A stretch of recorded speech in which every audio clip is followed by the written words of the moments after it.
Bayangkan sebuah ruang kelas. Di satu sisi, kita melihat barisan kursi yang begitu rapi, buku-buku yang dibuka dengan serempak, dan suara guru yang menjadi satu-satunya sumber kebenaran. Itulah wajah pendidikan klasik, yaitu tertib, teratur, tapi seringkali membuat siswa hanya menjadi pendengar pasif. Namun, di sisi lain, kita temukan ruang belajar yang begitu hidup, suara diskusi berbaur dengan tawa, ide-ide lahir dari rasa ingin tahu siswa, dan setiap anak diberi ruang untuk menemukan potensi jati dirinya. Itulah pendidikan progresif, dinamis, manusiawi, dan selaras dengan perkembangan zaman.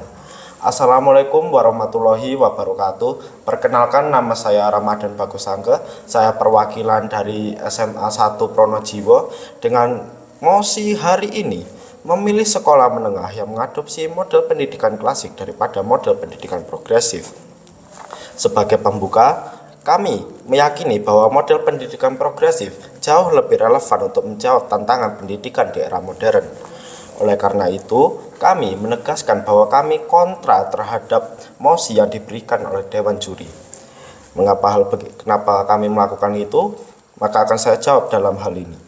Dunia nyata menuntut keterampilan yang relevan dengan zaman.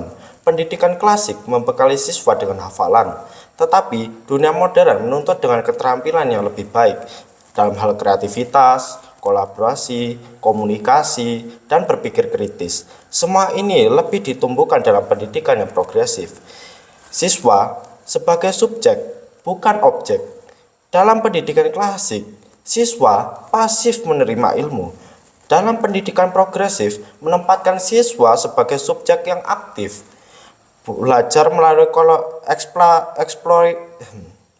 eksplorasi, diskusi, dan pengalaman. Dalam hal fleksibilitas menghadapi perubahan zaman, kurikulum klasik cenderung kaku. Sementara itu, kurikulum yang progresif lebih adaptif dan tematis, sehingga mampu menyesuaikan diri dengan perkembangan ilmu pengetahuan dan teknologi zaman. Menghargai minat dan potensi unik siswa, itulah yang ditunjukkan oleh kurikulum yang progresif.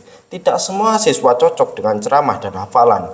Pendidikan progresif memberi ruang agar setiap anak dapat mengembangkan bakat dan minatnya.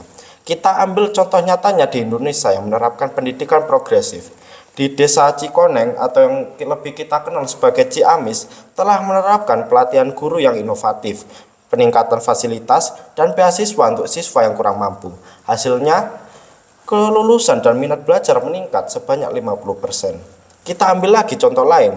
Di SLPB atau Sekolah Lapang Pertanian Berkelanjutan, siswa SMK belajar langsung di lapangan, menggabungkan teori dan praktik pertanian, serta kompetensi wirausaha. Penguasaan konsep lebih dalam pada kurikulum yang progresif tidak menolak mata pelajaran inti, tapi cara penyampaiannya lebih bermakna dan beragam.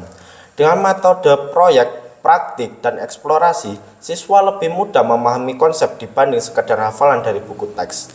Kesimpulannya demikian, jelas bahwa meskipun pendidikan klasik memiliki kelebihan, pendidikan progresiflah yang lebih tepat untuk diterapkan di sekolah menengah. Model progresif tidak membentuk siswa yang cerdas secara akademik, tetapi juga kritis, kreatif, mandiri, dan siap menghadapi tantangan dunia nyata. Sekian hanya itu yang bisa saya sampaikan. Terima kasih. Wassalamualaikum warahmatullahi wabarakatuh.